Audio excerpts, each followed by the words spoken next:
भाई बहनों, circulation chapter के अंतर्गत आज मनुष्य में रुधिर परिसंचरण चल रहना है। अर्थात मनुष्य में रुधिर परिसंचरण का तात्पर्य यहाँ पे यह है कि हृदय में रक्त का प्रवाहन कैसे होता है। तो हृदय एक पेशी संरचना है। यह पंप की तरीके से पंप की तरह कार्य करता है। इसके संरचना में थोड़ा सा अगर हम देखते हैं तो मनुष्य का हृदय जो है वह 4 कोष्ठकों में बटा होता है। पहले इसको हम हॉरिजॉन्टली लाइन खींच करके 2 भागों में बांटते हैं, ऊपर और नीचे। तो ऊपर जो है अलिंद होते हैं, 2 अलिंद है, एक ये दाहिना अलिंद है और ये बायां अलिंद है। उसी प्रकार नीचे जो है देखते हैं, एक जो है ये नीले होते हैं, ये दाहिना नीला है और ये बायां नीला है। इस प्रकार मनुष्य का हृदय संरचना रूप में अंदर 4 भागों में बटा होता है। 2 ऊपर अलिंद होते हैं और नीचे 2 नीले होते हैं। अब क्योंकि मनुष्य का जो रुधिर है वह ऑक्सीजन का संवहन पूरे शरीर में करता रहता है और शरीर से कार्बन डाइऑक्साइड को फेफड़ों तक पहुंचाने का कार्य करता रहता है।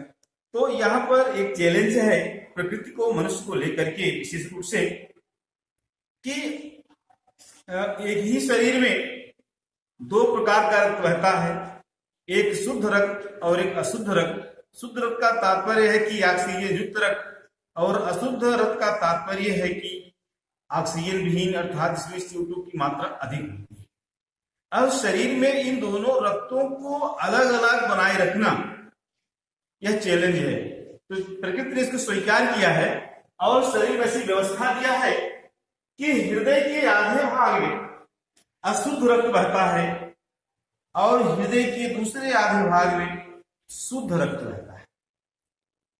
और शरीर में बहने के लिए 2 अलग अलग पाइपलाइन की व्यवस्था की गई है, जिसे शिरा और धमनी कहते हैं।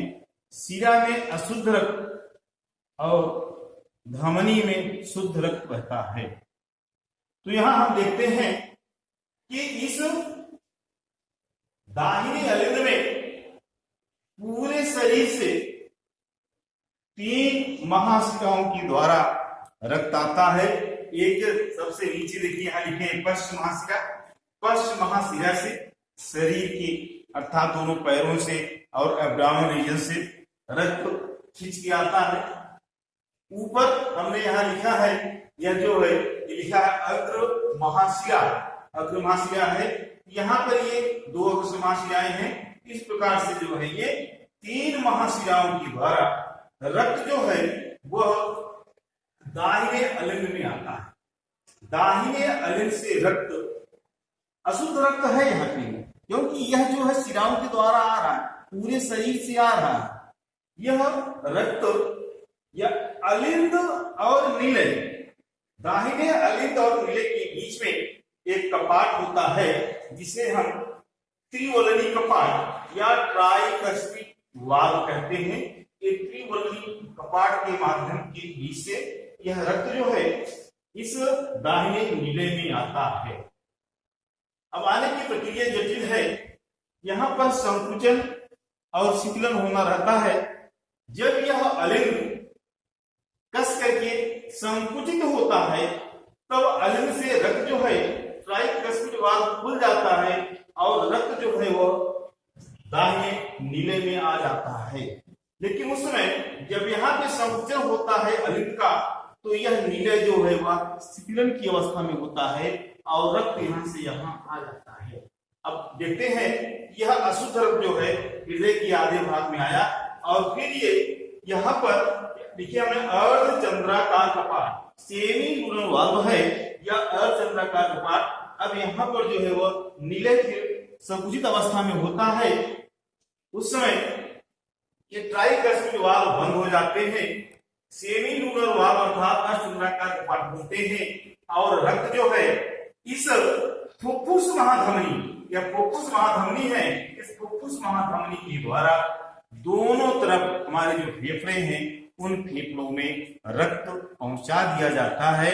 वहां रक्त पहुंच करके जब हम ऑक्सीजन अर्थात हवा लेते हैं, श्वसन क्रिया करते हैं, वायु श्वसन करते हैं, अर्थात ऑक्सीजन अंदर आती है, फेफड़ों पहुंचती है, उस समय यह फुफ्फुस महाधमनी के द्वारा पहुंचाए गए अशुद्ध रक्त का ऑक्सीकरण हो जाता है, अर्थात रक्त जो है वो ऑक्सीजन युक्त हो जाती है।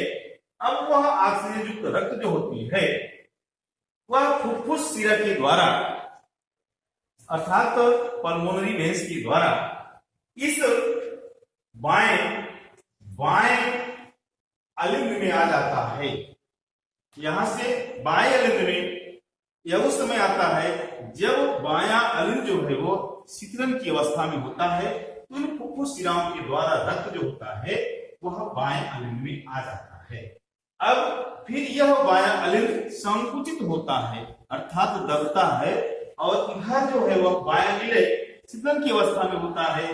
तो यहाँ पर जो वाल लगे हुए हैं जिन्हें कहते हैं बाइकस्पिड वाल या द्विवलनी कपाट, ये खुल जाते हैं और रक्त जो है वह बाएं अलिंद से बाएं नीले में प्रवेश कर जाता है। तो देखते हैं यहाँ पर यह शुद्ध रक्त है, इसीलिए शुद्ध रक्त को हमने जो है वो लाल से दिखाने का प्रयास किया है और अशुद्ध रक्त को हमने जो है वो नीले दाग से दिखाने का प्रयास किया है। यहाँ पे ये रक्त जो है जो यहाँ पहुंचता है, फिर अब ये रक्त जो है यहाँ पर यह बायां नीले फिर संकुचित अवस्था में आता है और वाल्व बंद हो जाते हैं। यहाँ का सेल्यूलर वाल्व खुलता है और रक्त जो होता है इस दैहिक महाधमनी के द्वारा, सिस्टमेटिक एओर्टा से कहते हैं, इसके द्वारा एओर्टा के द्वारा जो है पूरे शरीर को पहुंचा दिया जाता है, अर्थात शुद्ध रक्त जो है वह पूरे शरीर को भेज दिया जाता है। इस प्रकार हमारे हृदय में एक रक्त जो है दो बार आता है। पहले देखिए अशुद्ध रक्त आया और फिर शुद्ध होने के लिए फेफड़ों में गया, फिर फेफड़ों से शुद्ध होकर के बाएं अलिंद में आया और बाएं अलिंद से बाएं नीले में पहुंचते हुए फिर पूरे शरीर को पहुंचा दिया जाता है। इस प्रकार से जो है यहाँ पर हमारे शरीर में हृदय जो है पूरे शरीर से रक्त को लेता है, पंप करता है, अर्थात भेजता रहता है। अब यहाँ देखते हैं दोहरा परिवहन अर्थात डबल सर्कुलेशन क्या है। तो यहाँ पर डबल सर्कुलेशन ये है कि मनुष्य में शुद्ध व अशुद्ध रुधिर अलग अलग बहते हैं, अतः रुधिर परिवहन में दो परिवहन पथ होते हैं। एक परिवहन पथ यह होता है फुफ्फुसी या पल्मोनरी परिवहन पथ और दूसरा होता है दैहिक या सिस्टमेटिक परिवहन। तो फुफ्फुसी या पल्मोनरी परिवहन क्या है? फुफ्फुसी या पल्मोनरी परिवहन यह है कि रक्त जो यहाँ पर दाएं नीले में आया है यह इन फुफ्फुस धमनियों के द्वारा दोनों फुफ्फुसों अर्थात दोनों लंग्स में, दोनों फेफड़ों में पहुंचा दिया जाता है। वहां पर ऑक्सीजनेटेड होता है, अर्थात आरबीसी ऑक्सीजन को बांधती है और फिर वहां से जो है यह रक्त उन फुफ्फुस शिराओं के द्वारा फिर कहाँ आता है? बाएं अलिंद में आता है। तो यहाँ इस प्रकार से यह फुफ्फुसी या पल्मोनरी परिवहन हो गया। यहाँ पे देखिए एक परिभाषित किया जाता है कि धमनी और शिरा में क्या अंतर है।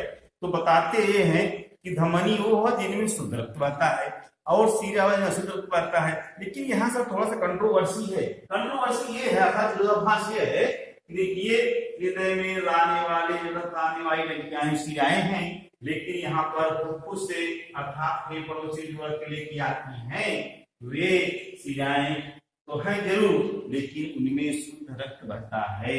इसी प्रकार से इसका अपोजिट है कि हृदय से रक्त ले जा रही है क्या है? धमनी है, लेकिन फुफ्फुस धमनी लिखा गया है, इनमें कैसा रक्त जा रहा है? अशुद्ध रक्त जा रहा है और फेफड़ों पहुंचता है। इस प्रकार से इसका पोजीशन है। दूसरा आता है कि दैहिक या सिस्टमेटिक परिवहन।